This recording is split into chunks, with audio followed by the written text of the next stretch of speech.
पारुचंदी को network problem होउची आसिले त्रिपाठी भाई आसिले आसे सर हाँ जय जगन्नाथ। आज साहित्यालोकर ये आभासी कार्यक्रम सभापति संपादक राज्य स्तरीय कर्मकर्ता एवं आज मुख्य आलोचक समस्त को मो प्रणाम जनाऊँची एवं आज एक विशेष प्रसंगर परिचर्चा क्रम अच्छी संत कवि भीमभोईर वैप्लवात्मक दृष्टि विचार बुलु खाई बने नीति प्रतिदिने बच्छा को संगते घेनी क्षुदा तृषा कले जीवन विकले पिउ थाई छर पानी 12 वर्ष बयस गोचारण करी कलेश निरंजन निर्देश निज जीवन को गढ़ा एवं समाज को दिग्दर्शन दबारे जार अभूतपूर्व भूमिका रही जार वाक्य समस्त काव्यमोदी एवं विद्वान मानकर पंक्ति गली जाई आज जेनिभार जातिसंघ रे लेखा जाइछि प्राणी आरत दुख प्रमित देखु देखु केबा सहु मो जीवन पछे नर्के पड़ी थाओ जगत उद्धार हे। एई क्रम रे आज जो संत कवि विश्व कवि जदि विश्व कवि क्या कहुब ताली सी होचंती एकमात्र कवि भीमभोई एवं जार आविर्भाव होता ए भूमि पुण्यभूमि उत्कल आसतु तांका संपर्क रे विशेष परिचर्चा आरंभ करबा।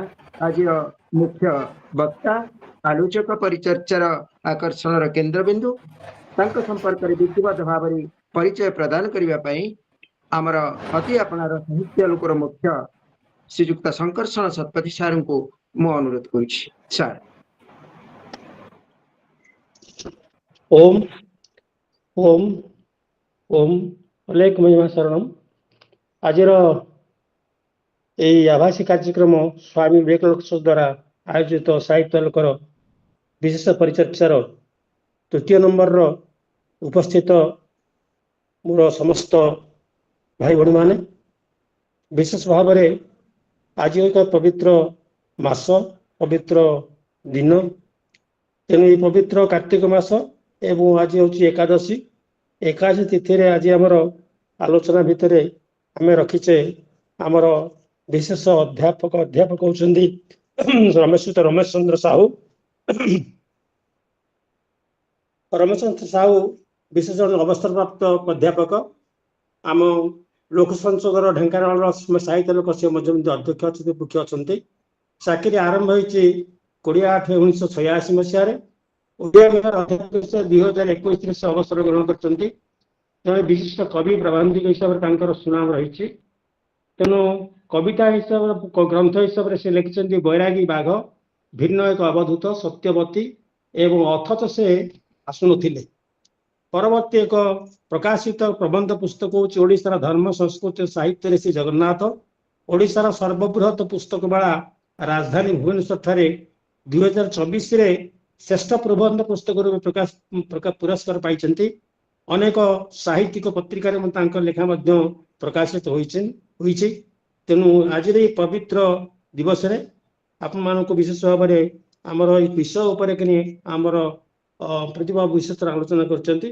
विशेष समय दूनी तेणु बर्तमान मु अनुरोध करी आमर संपादक महोदय को से किसी भीतर वक्तव्य अच्छी प्रदान करूँ आलोचना डाकवा मु वर्तमान आम समस्त सम्माननीय जे प्रबोधन पत्रिकार संपादना करी आसुचंती दीर्घ दिन धरी साहित्यालोकर जड़े विज्ञ विचारक विशिष्ट आलोचक जितेंद्र भाई को अनुरोध करी सी उपक्रमणिका प्रदान करेंगे। नहीं कार्यक्रम को समस्त स्वागत परिचर्चार तृतीय पर्याय आ तृतीय संस्करण भी कहले ठीक हम से समस्ते आज पुणी एकत्रित होती भीम भोई के आलोचना जे डॉक्टर रमेश सार आम सहित अनुभूति बांटे जन गवेषक भाव भीम भोई जोटा शंकरषण सार कहले मो जीवन पड़े नरके पड़ी था जगत उद्धार हो प्रदीप भाई भी से कथा कहले जातिसंघ रे जହାର वाक्यांश शोभा पाउछि एवं जे शून्यवादर प्रतीक जोठी की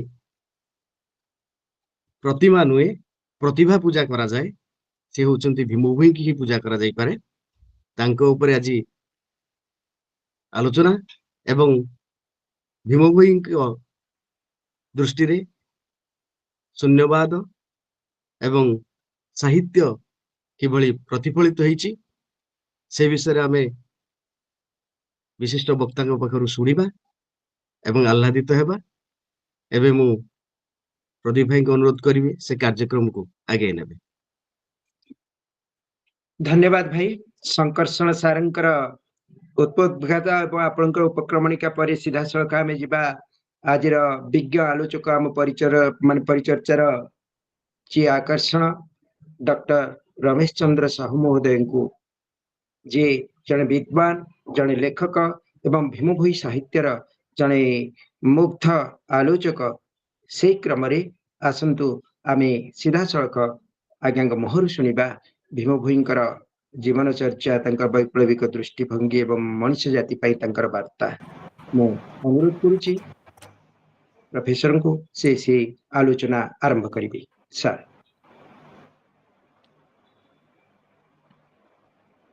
नमस्कार। कदाचित कालंदी तट विपिन संगीत करवो मुदाभिर नारी बदन कमल स्वाद मधुप रमा शंभु ब्रह्मामरपति गणेशार्चित पदो जगन्नाथ स्वामी नयन पथगामी भवतु में। समस्त की जय जगन्नाथ।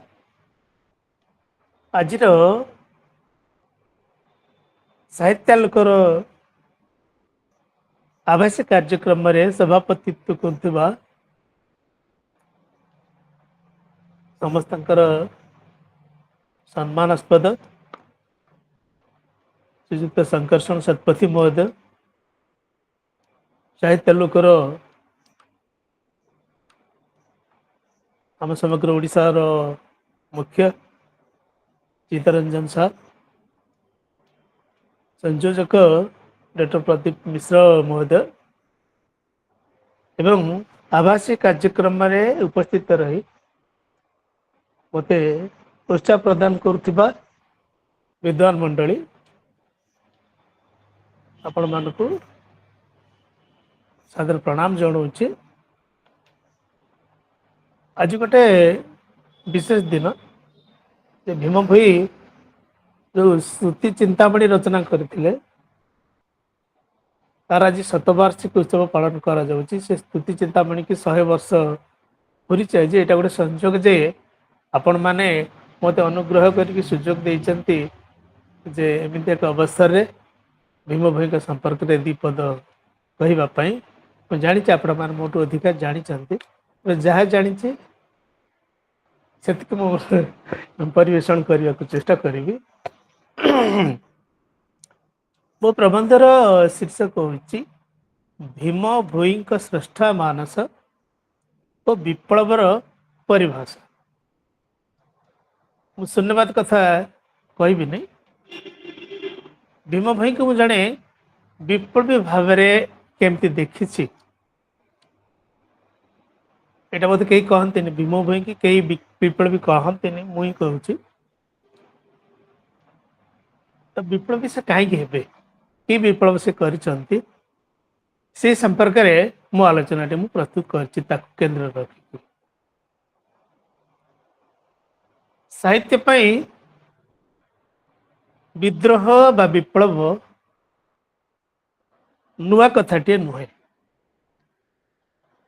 राष्ट्र विप्लव ठार आरंभ करी शिल्प विप्लव श्वेत विप्लव सबुज विप्लव आदि अनेक विप्लव साहित्य और समाज को प्रभावित कर आसी। सब दृष्टि विचार कले जना पड़ो भीम भोई ଏହି ବର୍ଗର ବିପ୍ଳବୀ ନଥିଲେ। ସେ ସାମ୍ୟବାଦୀ ବି ନଥିଲେ, ମାତ୍ର ନିଜ ବିଚାରଧାରା ଏବଂ ଅଭିମାନ ଦ୍ୱାରା ତତ୍କାଳୀନ ରୂଢ଼ିବାଦୀ ସମାଜ ବ୍ୟବସ୍ଥା ବିରୁଦ୍ଧରେ ଏକ ବିପ୍ଳବ ସୃଷ୍ଟି କରିବାରେ ସଫଳ ହୋଇଥିଲେ। ସେ ରକ୍ତପାତ ଓ ଘୃଣା ବଦଳରେ ମାନବ ସେବାକୁ ନିଜ ଜୀବନର ବ୍ରତ ଭାବରେ ଗ୍ରହଣ କରିଥିଲେ। କିଶୋର ଅବସ୍ଥାରେ ଭୀମ ଭୋଇ ସାମାଜିକ ବୈଷମ୍ୟ, ଉପେକ୍ଷା, ଅତ୍ୟାଚାର ତଥା କୁସଂସ୍କାରର ଭୁକ୍ତଭୋଗୀ ଥିଲେ। ତାଙ୍କଠାରେ ଗୁରୁ ମହିମା ଦାସ ଏମିତି କିଛି ଆଗ୍ନେୟ ଝଲକ ଦେଖିଥିଲେ, ଯାହା ଗୁରୁ ରାମକୃଷ୍ଣ ପରମହଂସ ବିବେକାନନ୍ଦଙ୍କ ଠାରେ ଦେଖିଥିଲେ। ଗୁଣ ଚିହ୍ନେ ଗୁଣିଆ, ସୁନା ଚିହ୍ନେ ବଣିଆ ନ୍ୟାୟରେ ମହିମା ଗୋସାଇଁ ତାଙ୍କଠାରେ ଦିବ୍ୟ ଜ୍ଞାନ, ଦିବ୍ୟ ବିଚାର, ସଂସ୍କାର, ସୂକ୍ଷ୍ମ ଦୃଷ୍ଟି ତଥା ମାନବ ଧର୍ମ ଭରି ଦେଇଥିଲେ। ଭୀମ ଭୋଇ ତାଙ୍କ ଆଦି ଅନ୍ତ ଗୀତାର ଅଷ୍ଟମ ଅଧ୍ୟାୟରେ ଏ ସମ୍ପର୍କରେ ଲେଖିଛନ୍ତି। ଜନମ କାଳରୁ ମୂର୍ଖ ଯେ ମୁଁ ହୋଇଥିଲି, 16 ବରଷକେ କବି ଯେ ମୁଁ କୃତ୍ୟ କଲି, ବେଦଶାସ୍ତ୍ର ବୋଲି କିଛି ମୁଁ ଜାଣେ ନାହିଁ, ଗୁରୁ ହୃଦ ପଦ୍ମେ ବସି ଯେ ଦେଲେ କହି। ମହିମା ସାଧୁ ମହାରାଜଙ୍କର ବିପୁଳ ଅଭିଜ୍ଞତା ତଥା ଭୀମ ଭୋଇଙ୍କ ତିକ୍ତ ଅନୁଭୂତି ଭୀମ ଭୋଇଙ୍କ ସାହିତ୍ୟକୁ ଏକ ଯନ୍ତ୍ରଣା ଦଗ୍ଧ ଅସ୍ତ୍ରରେ ପରିଣତ କରି ସମାଜର ବଡ଼ ପଣ୍ଡା ମାନଙ୍କୁ କ୍ଷତ ବିକ୍ଷତ କରିଥିଲା। ହରିଜନ, ଗିରିଜନ, ଯେଉଁମାନେ କି ବ୍ରାହ୍ମଣ ମାନଙ୍କ ଉଗ୍ର ଜାତିଆଣବାଦ, ଛୁଆଁ ଅଛୁଆଁ ଭେଦଭାବର ଶିକାର ହେଉଥିଲେ, ସେମାନେ ପ୍ରାଥମିକ ପର୍ଯ୍ୟାୟରେ ଏହି ମହିମା ଧର୍ମ ଗ୍ରହଣ କରିଥିଲେ। ସେ ସମୟର ପ୍ରସିଦ୍ଧ ଉତ୍କଳ ଦୀପିକା ମଧ୍ୟ ଏହି ଜାତିଆଣ ଅସୂୟାରୁ ମୁକ୍ତ ନଥିଲା। କାଷ୍ଟ ପାଷାଣ ପୂଜା ବିରୋଧୀ ମହିମା ଭକ୍ତମାନଙ୍କୁ ଏହି ପତ୍ରିକା ଅର୍ଥାତ୍ ଉତ୍କଳ ଦୀପିକା ମେଳେଚ୍ଛ ବୋଲି ସମ୍ବୋଧନ କରୁଥିଲା। ଏମାନେ ପୋଖରୀ ପାଣି କରୁନଥିବା ଅସଭ୍ୟ ବଣୁଆ ଜାତି ବୋଲି ପତ୍ରିକାରେ 1600 ଭାଗ ତାରିଖ 26/3/1881ରେ ଉଲ୍ଲେଖ କରିଛନ୍ତି। ଏମାନେ ଜଗନ୍ନାଥଙ୍କର ବିରୋଧ ହେଇପାରନ୍ତି। ମହିମା ଧର୍ମାବଲମ୍ବୀ ମାନେ ଜଗନ୍ନାଥଙ୍କ ବିରୋଧୀ ହେଇପାରନ୍ତି, ମାତ୍ର ଏମାନେ ମାନବ ଧର୍ମରେ ବିଶ୍ୱାସୀ ଥିଲେ। ଭୀମ ଭୋଇ ସ୍ତୁତି ଚିନ୍ତାମଣିର ଅଷ୍ଟମ, ନବମ, ଦଶମ, ଷୋଡ଼ଶ ଏବଂ ସପ୍ତଦଶ ବୋଲିରେ ଜଗନ୍ନାଥଙ୍କୁ କେମିତି ଶ୍ରଦ୍ଧା ଅର୍ପଣ କରିକି ଲେଖିଛନ୍ତି, ଆସନ୍ତୁ ଶୁଣିବା। 1500 ବୋଲିରେ ଲେଖିଛନ୍ତି, ସ୍ଥାବର ଜଙ୍ଗମ କୀଟରୁ ପତଙ୍ଗ ଚାହିଁ ଦେଲେ ଅନୁସରି, ସକଳ ଘଟରେ ପୁରୀ ସମାନରେ ନୁହେଁ ସାନ ବଡ଼ କରି। ଆମେ ତ କହୁଛେ ସକଳ ଘଟେ ନାରାୟଣ, କେମିତି ସେ ଜଗନ୍ନାଥ ବିରୋଧୀ ହେଲେ, ଆମ ବେଦ ବିରୋଧୀ ହେଲେ କୁହନ୍ତୁ। ଭୀମ ଭୋଇଙ୍କ ଜଗନ୍ନାଥ ଭକ୍ତିର ଆଉ ଗୋଟେ ନମୁନା ଆମେ ଦେଖିବା। ଅଷ୍ଟମ ବୋଲି ସ୍ତୁତି ଚିନ୍ତାମଣିରେ ଲେଖିଛନ୍ତି, ବେଦ ବଖାଣିଛି ଶାସ୍ତ୍ରରେ ଲିହିଛି, ଇଏ ତ ପ୍ରମାଣ ସତ, ନୀଳାଚଳ ପ୍ରଭୁ ବିରାଜ କରନ୍ତେ, ନୀଳଗିରି ଜଗନ୍ନାଥ। ଅନୁସରି ବହୁ ଦୂରୁ ଆଶା କରି, ହୃଦୟ ପଦ୍ମରେ ଚିନ୍ତି, ମଉନରେ ବସି ନାମ ବୋଲାଇଲ, ଦାରୁ ପ୍ରତିମା ମୂରତି। କାମିନୀ ଆରତ କାମ ବସେ ରତ, ଢମାଣି ଆପଣେ ସମ, ପ୍ରେମ ଅନୁରାଗେ ପ୍ରିୟାନ୍ତ ସରାଗେ, ମଦନ ମୋହନ ନାମ। କେବଳ ଜଗନ୍ନାଥ ନୁହନ୍ତି, ହିନ୍ଦୁମାନଙ୍କର ସର୍ବମାନ୍ୟ ଶାସ୍ତ୍ର ଗୀତାକୁ ମଧ୍ୟ ଭୀମ ଭୋଇ ସମ୍ମାନ କରନ୍ତି ତଥା ନିଜ ସୃଷ୍ଟି ସମ୍ଭାରରେ ମହାଭାରତ, ରାମାୟଣ ଆଦି ପୁରାଣରୁ ଉପମା ଛଳରେ ଅନେକ ଚରିତ୍ର ମାନଙ୍କୁ ଆମ ଆଗରେ ଉପସ୍ଥାପନ କରିଛନ୍ତି। ଏଥିସହିତ ନିଜ ରଚନାରେ ଶ୍ରୀ ଜଗନ୍ନାଥଙ୍କର ଶୂନ୍ୟ ବ୍ରହ୍ମ ସ୍ୱରୂପ ବର୍ଣ୍ଣନା, କୃଷ୍ଣ ଲୀଳା, ବ୍ରହ୍ମା, ଶିବ, ମହାଶକ୍ତି, ଯମ, ଚାରିଯୁଗ, ସୁରପତି ଇନ୍ଦ୍ର, ଅଷ୍ଟକୂଳ ନାଗ, ରାଧା, ବିଷ୍ଣୁ, ପଞ୍ଚୁ ପାଣ୍ଡବ, ନବଗ୍ରହ, ରମ୍ଭା, ମେନକା, କୁବେର ଆଦି ପୌରାଣିକ ଶବ୍ଦ ବ୍ୟବହାର କରି ହିନ୍ଦୁ ଧର୍ମ ଶାସ୍ତ୍ର ପ୍ରତି ନିଜର ଶ୍ରଦ୍ଧା ପ୍ରକାଶ କରିଛନ୍ତି। ଏପରିକି ନିଜ ଶ୍ରେଷ୍ଠ ଗ୍ରନ୍ଥ ସ୍ତୁତି ଚିନ୍ତାମଣିର ନାମକରଣରୁ ଗୀତା ଗ୍ରନ୍ଥକୁ ନେଇକି ସେ ସଂଯୋଗ କରିଛନ୍ତି। ସ୍ତୁତି ଚିନ୍ତାମଣିର ନବମ ବୋଲି 20ତମ ପଦରେ ଲେଖିଛନ୍ତି। ଗୀତା ସାରସ୍ୱତ ହରିପଦ ଅର୍ଥ ଭୀମର କ୍ଷିତ ଭଣୀ। ଗୀତା ସାରସ୍ୱତ ହରିପଦ ଅର୍ଥ ଭୀମର କ୍ଷିତ ଭଣୀ। ଏ ଶାସ୍ତ୍ର ଆଦ୍ୟ ବିଭୂତି ବୃତ୍ତାନ୍ତ ନମସ୍ତୁତି ଚିନ୍ତାମଣି। ଅଥଚ ତତ୍କାଳୀନ କୁଳୀନ ସମାଜ, ତତ୍କାଳୀନ କହୁଛୁ ତତ୍କାଳୀନ କୁଳୀନ ସମାଜ ତାଙ୍କୁ ହିନ୍ଦୁ ଧର୍ମ ବିରୋଧୀ ଭାବରେ ଅନାଦର କରୁଥିଲେ। କାରଣ ସମାଜର ବଡ଼ ପଣ୍ଡା ମାନଙ୍କ ବିଚାର ସହିତ ଭୀମ ଭୋଇଙ୍କର ସହମତି ନଥିଲା। ମଣିଷ ମାନଙ୍କର ଅଜ୍ଞାନତା ତାଙ୍କୁ ବ୍ୟଥିତ କରୁଥିଲା। ତେଣୁ କେବଳ ସମାଜ ଉପରେ ନୁହେଁ, ନିଜ ସାହିତ୍ୟ ସୃଷ୍ଟି ମାଧ୍ୟମରେ ଈଶ୍ୱର ତଥା ଗୁରୁ ଗୋସାଇଁଙ୍କ ଉପରେ ସେ ଅଭିମାନ କରି ଅଭିଯୋଗ ଉପସ୍ଥାପନ କରୁଥିଲେ। ପଟ ପଟ କହି ମଟ ମଟ ଚାହିଁ, ପଟ ପଟ କହି ମଟ ମଟ ଚାହିଁ, ମୌନ ହୋଇ ରହୁଛ, ମଥା ଛେଚି ହୋଇ ଜଣାଇଲେ ସୁଧା, ବିନତି ମନ ଘେନୁଛ। ଦଳିତ ବର୍ଗକୁ ପ୍ରତିନିଧିତ୍ୱ କରୁଥିବା ଭୀମ ଭୋଇ ମାନବତା ପାଇଁ ନର୍କ କାମନା କରି ପ୍ରାଣୀ ମାନଙ୍କର ଯାବତୀୟ ଦୁଃଖ ବରଣ କରିବାକୁ ପ୍ରସ୍ତୁତ ଥିଲେ। କୌଣସି ନିର୍ଦ୍ଦିଷ୍ଟ ଜାତି, ଧର୍ମ ଓ ଗୋଷ୍ଠୀର ଉତ୍ଥାନ ନ ଚାହିଁ ସେ ମଣିଷ ଆତ୍ମାର ଉତ୍ଥାନ ଚାହୁଁଥିଲେ। କାହା ପାଇଁ ତାଙ୍କ ହୃଦୟରେ ଘୃଣା ନଥିଲା। ଜାତିଭେଦ ରୂପକ ସାମାଜିକ ବ୍ୟାଧି ବିରୁଦ୍ଧରେ ସେ ମୁକ୍ତ ଭାବରେ ଲଢ଼ିବାର ସାହସ ପୋଷଣ କରୁଥିଲେ। ଧର୍ମ ନାମରେ ଘୃଣା, ପଶୁବଳୀ, କୁସଂସ୍କାର ଓ ଅତ୍ୟାଚାରକୁ ସେ ଲେଖନୀ ମାଧ୍ୟମରେ ଘୋର ବିରୋଧ କରୁଥିଲେ। ସ୍ତୁତି ଚିନ୍ତାମଣିର 98 ବୋଲିରେ ସେ କ୍ଷୋଭର ସହିତ ଲେଖିଛନ୍ତି। ଧର୍ମ କଥା ଶୁଣି ବିଭୋଳ ହେଲେଣି, ଭ୍ରମି ଯାଉଛନ୍ତି ସର୍ବେ, ଯେତେ ପାପ କଲେ ଶ୍ରୀ ଗୁରୁ ଖଣ୍ଡିବେ, ବୋଲି କହୁଛନ୍ତି ଗର୍ବେ।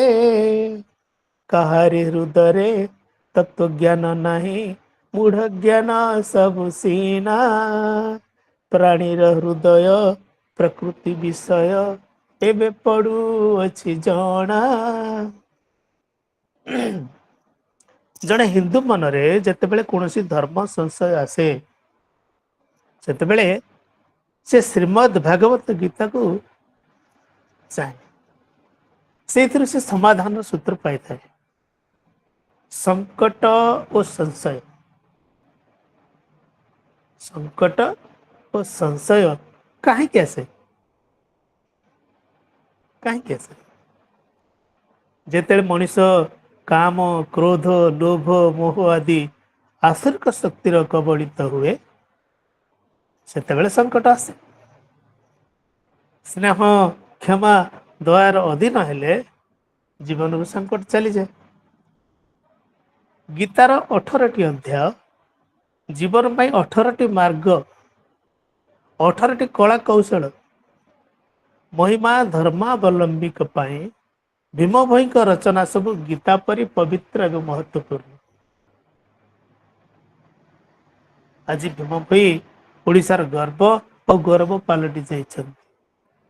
मात्र तांका जीवित अवस्था सक्रेटिस परी से घोर विरोध और घृणा सह कर तत्कालीन समाज किसी व्यक्ति जीवन मारिदेवार अपचेष्टा कर स्तुति चिंतामणि पंचदश बोली तेणु से लिखिं अलेख पुरुष साहा नोइथिले दियंते आंभंकु मारी आपत्ति ठारू बंचाई रखिछंती शून्यबाना ढांकी करी। प्रथम कही जे भीम भोई जन विप्लवी थे। विप्लवी मरण को डरी न जाई विप्लव जारी रखे। तेणु भीम भोई के विरुद्ध में जिते चक्रांत मारे चेष्टा कर लोक मैंने से डरी न जाकि विप्लव को जारी रखी। अथच आम विप्लवी न कहीकि संथर मान्यता दे उदात कंठरे कठिन श्लोक बोली काष्ठ पाषाण को भोग नैवेद्य समर्पण करने धर्म नुहे। आउे कहे उदात कंठरे कठिन कठिन श्लोक सब बोली काष्ठ पाषाण को भोग नैवेद्य समर्पण करने धर्म नुहे बोली भीम भी विश्वास करती। तांका मतरे काष्ठ पाषाण निर्मित मूर्ति मोक्ष व मुक्ति दे पार नहीं, कारण से मनुष्य द्वारा निर्मित। ए सुंदर पृथ्वी जो स्थावर जंगम कीट सबुठारे ब्रह्मकर समान उपस्थित रही कौन सी गोटे धर्मावलंबी सृष्टि होना। तेणु स्तुति चिंतामणि 65तम बोली निज अधिकार संपर्क से लिखिं गुरु अर्जिला मेदिनी रे अछु नहीं कहा अधिकार आंभ मान हेले आंभे सुख जीवु दिशब जो विचार। ये अधिकार शब्दटा अधिकार शब्दटी विप्लव सूचक नुहे कि राइट्स ह्यूमन राइट्स जो कहे अधिकार ये शब्दटीर महत्व और गुरुत्व बाबाजी मुकुंद दास और महिमा स्वामी के संपर्क में आसवा भीम भोई बुझी पारिथिले। अलौकिक कवि प्रतिभा सह मिसी एक संवेदनशील साहित्य सृष्टि करिबारे सक्षम होइतिला। मात्र चिंताधारा समाजर उच्च वर्गर लोक मानक द्वारा प्रत्याख्यात होउतिला। अथच विप्लवी भीम भोई नाकरा कथा लिखु नथिले कि कहु नथिले। श्रीमद् भगवत गीता द्वारा प्रभावित होई से निष्काम भक्ति करने को प्राणी मानक परामर्श देउथिले। देहधारी अच्छा जगते है देहधारी अच्छा जेते जगते है कर निष्काम भक्ति तुरिते है। भगवान कृष्ण तो आमको से निष्काम भक्तिर कथा कहते गीता रे ना। धर्म को मुक्ति पाई माध्यम माने न करी विद्रोहर माध्यम भाव में ग्रहण करी से नुआ परंपरा सृष्टि कर। धर्म थिला विद्रोहर माध्यम। हिंदू मानकर 33 कोटी देवादेवी थिबा सत्वे निम्न वर्गर लोक माने भाग्य को आदरी उच्च वर्गर लोक मानक अत्याचार को पिठिपाती सही नबार दृश्य को सद्गुरु महिमा स्वामी सह करि पारि नथिले। भीम भई गुरु ठारू सद्ज्ञान पाइबा परे दीन जनक दुख को निर्विकार भाव में देखि धर्म प्रचार करी दक्षिण साउंटी आश्रम जीवन यापन करी शेष समाधि नेबा को उचित मणि नथिले। निज ज्ञान तथा प्रतिभा को तेणु से सद्विनियोग करी महिमा धर्म को तथा साहित्य को विप्लवर क्षेत भाव में ग्रहण करी से शक्तिशाली शाणित तथा मर्मस्पर्शी शब्द रूपक बीज बपन करथिले। स्वर और खंजणी एथिरे उत्ताप संयोग करथिला। फलरे ओडिशा परी एक अनुन्नत माटी रे आदिवासी कवि भीम भोई ଏକ ଧାର୍ମିକ ବିପ୍ଳବ ସୃଷ୍ଟି କରି ସାହିତ୍ୟକୁ ଏକ ନୂଆ ରୂପ ଦେବାରେ ସଫଳ କାମ ହୋଇଥିଲେ। ତାଙ୍କ ସୃଷ୍ଟିରେ ଶବ୍ଦ ଗୁଡ଼ିକ ଜୀବନ୍ତ ଏବଂ ମର୍ମସ୍ପର୍ଶୀ ହୋଇ ବିପ୍ଳବକୁ ପୁରପଲ୍ଲୀ ସର୍ବତ୍ର ବ୍ୟାପ୍ତ କରିବାରେ ସମର୍ଥ ହୋଇଥିଲେ। କୁଳୀନ ବର୍ଗଙ୍କ ଅପନିନ୍ଦା ଉପହାସରେ ସେ ଅସିତ୍ୟାଗ କରିନଥିଲେ କି ଆତ୍ମସମର୍ପଣ କରିନଥିଲେ, ବରଂ ଅସୁମାରୀ ସାହସିକ ସାହିତ୍ୟିକ ପଂକ୍ତି ସବୁ ରଚନା କରି ବିପ୍ଳବରେ ଘିଅ ଢାଳିଥିଲେ। ସାହିତ୍ୟକୁ ସେ ସାମାଜିକ ବିଚାର ସଙ୍କଟ ସମାଧାନର ମାଧ୍ୟମ ଭାବରେ ଗ୍ରହଣ କରିଥିଲେ। ମାନବିକ ସମ୍ବେଦନା, ସ୍ନେହ, ପ୍ରେମ, କରୁଣା ଏବଂ ମୈତ୍ରୀର ତୀର୍ଥକ୍ଷେତ୍ର ହେଉଛି ଭୀମ ସୃଷ୍ଟି। ଭୀମ ଭୋଇ ଶବ୍ଦକୁ ଶକ୍ତିଶାଳୀ ବ୍ରହ୍ମ ଭାବରେ ଗ୍ରହଣ କରିଛନ୍ତି। ଶବ୍ଦ ହିଁ ବ୍ରହ୍ମ ତାଙ୍କ ପାଇଁ। ଅଲୌକିକ ପ୍ରତିଭାଧରଙ୍କ ଦ୍ୱାରା ଶବ୍ଦ ପରିଣତ ହୁଏ ସାହିତ୍ୟରେ। ସାହିତ୍ୟର ଦୁଇଟି ରୂପ ଥାଏ। ସାହିତ୍ୟର ଦୁଇଟି ରୂପ ଥାଏ, ଶ୍ରାବ୍ୟ ଏବଂ ଲିଖିତ। ଏହାର ପ୍ରଭାବରୁ ମୁକ୍ତ ହେଲେ ମଣିଷର ମନୁଷ୍ୟତ୍ୱ ଲୋପ ପାଏ। ସାହିତ୍ୟ ପ୍ରଭାବରୁ ମୁକ୍ତ ହେଲେ ମଣିଷର ମନୁଷ୍ୟତ୍ୱ ଲୋପ ପାଏ। ଲାଙ୍ଗୁଡ଼ହୀନ ପଶୁ ପାଲଟିଯାଏ ମଣିଷ। ଫଳରେ ପ୍ରବୃତ୍ତି ପଶୁବୃତ୍ତି ଦ୍ୱାରା ପରିଚାଳିତ ହୁଏ, ଅମଣିଷ ହୁଏ, ସମାଜଠାରୁ ଦୂରେଇ ଯାଏ ତଥା ସମ୍ବେଦନା ହରାଇ ବସେ। ଯାହା ଆମକୁ ଏହି ସମ୍ବେଦନା ମାଧ୍ୟମରେ ଧରି ରଖେ ତାହା ହେଉଛି ଧର୍ମ। ଧର୍ମ ଏବଂ ସାହିତ୍ୟର ଅବିଚ୍ଛେଦ୍ୟ ସମ୍ପର୍କ ରହିଛି। ସାହିତ୍ୟ ଧର୍ମ ପାଇଁ ଅଳଙ୍କାର ସ୍ୱରୂପ। ସାହିତ୍ୟକୁ ବାଦ ଦେଲେ ଧର୍ମ ତାର ସୌନ୍ଦର୍ଯ୍ୟ ହରାଇଥାଏ। ଏହି ସୌନ୍ଦର୍ଯ୍ୟ ହିଁ ମାନବିକ ଆକର୍ଷଣର କେନ୍ଦ୍ରବିନ୍ଦୁ ପାଲଟିଥାଏ। ଏହି ଧାର୍ମିକ ଚେତନା ଓ ସାହିତ୍ୟର ଅପୂର୍ବ ସମନ୍ୱୟ ଘଟିଛି ଭୀମ ଭୋଇଙ୍କ ସୃଷ୍ଟି ସମ୍ଭାରରେ।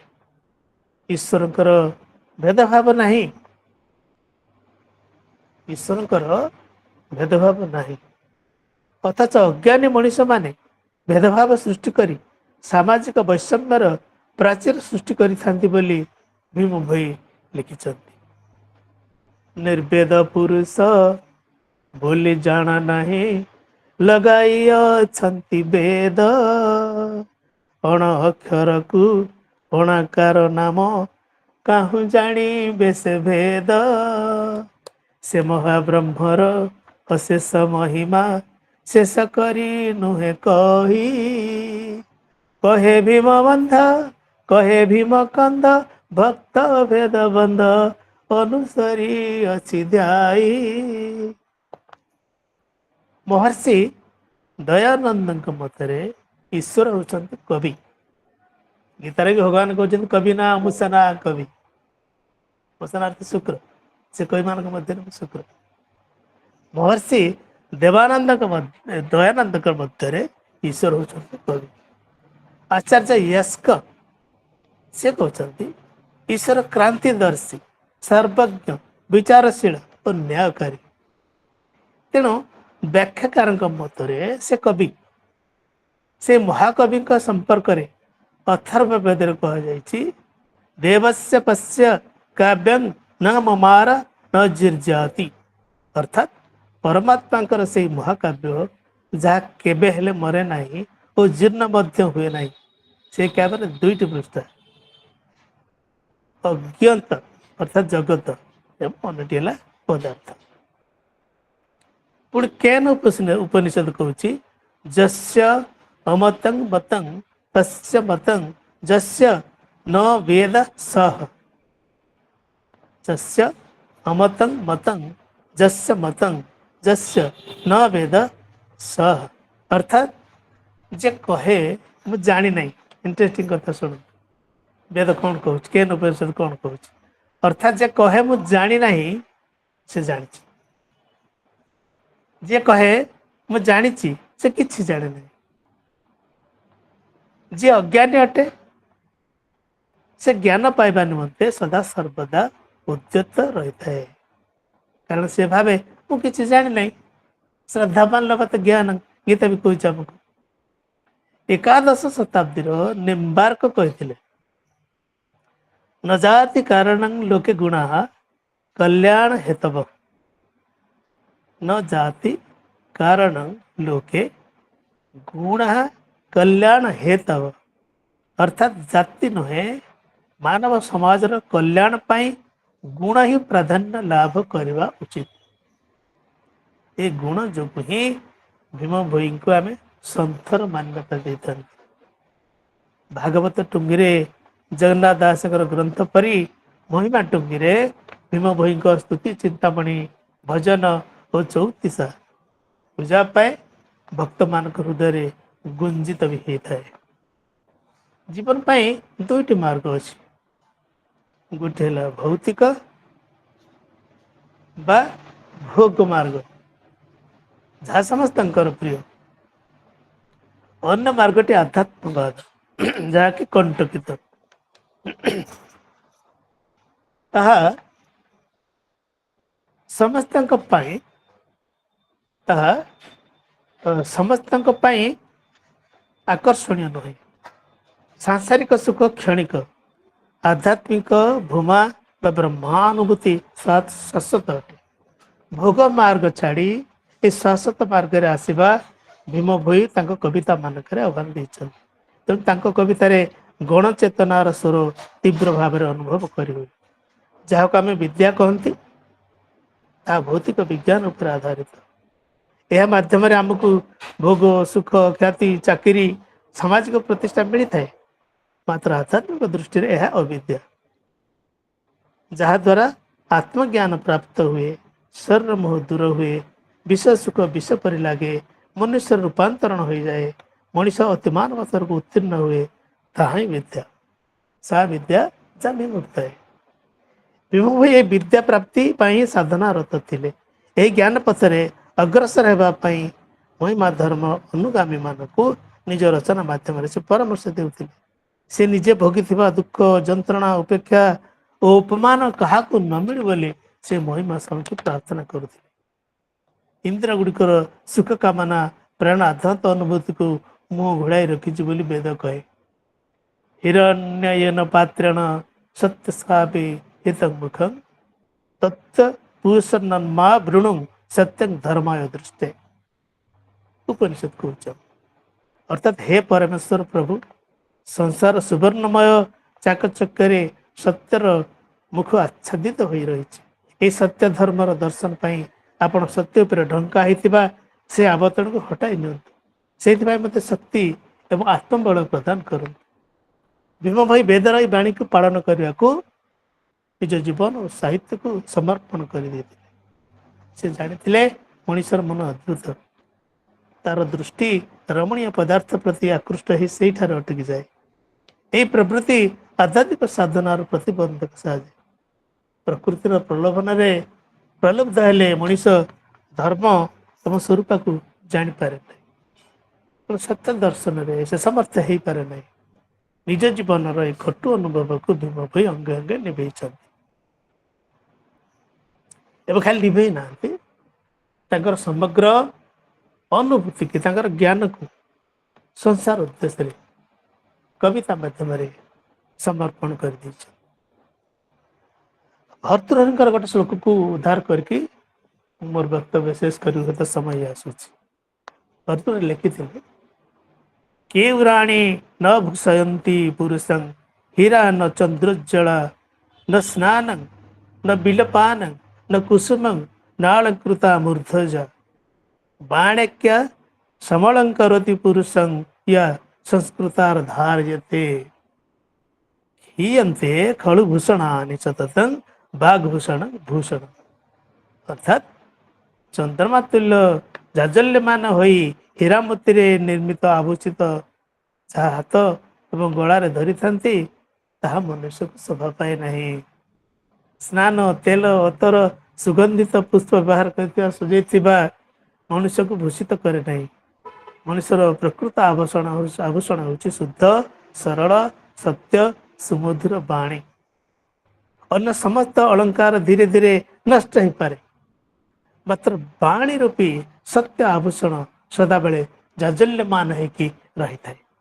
भीम भयंकर एई बाणी जहाँ आम बोली कहचे अमर कर रखी जीवन थिबा काल जेते सम्मान से पाई नथिले मृत्यु पर ए जाति ताकू सम्मानित करी निजको गौरवान्वित मन कर भीम भयंकर रचना रे जगन्नाथ दास सरलता थिला सालभंगर विनम्रता थिला विप्लवी भीम भयंक दृष्टि और सृष्टि विप्लवर परिहासा निरा थिला विप्लवर अर्थ असाधारण नुहे कि असाधारण नुहे रक्त पतन नुहे हृदय परिवर्तन विप्लवर अर्थ असाधारण नुहे असाधारण रक्त पतन नुहे हृदय परिवर्तन घृणा नुहे प्रेम आधिपत्य विस्तार नुहे समर्पण व्यक्तिगत स्वार्थ साधन नुहे सामूहिक उन्नति कामना अन्न को मारिबा नुहे अन्न पाई निज जीवन देवा भोग सर्वस्व जीवन त्याग सर्वस्व जीवन काटिबा भीम भयंकर प्रदर्शित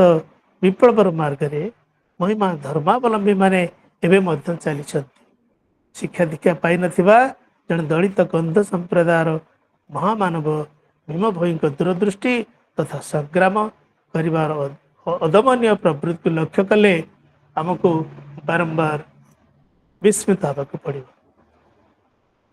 मोर वक्तव्य को आपण सहाय कर समय धरिकी से धन्यवाद कृतज्ञता जनाऊँ धन्यवाद नमस्कार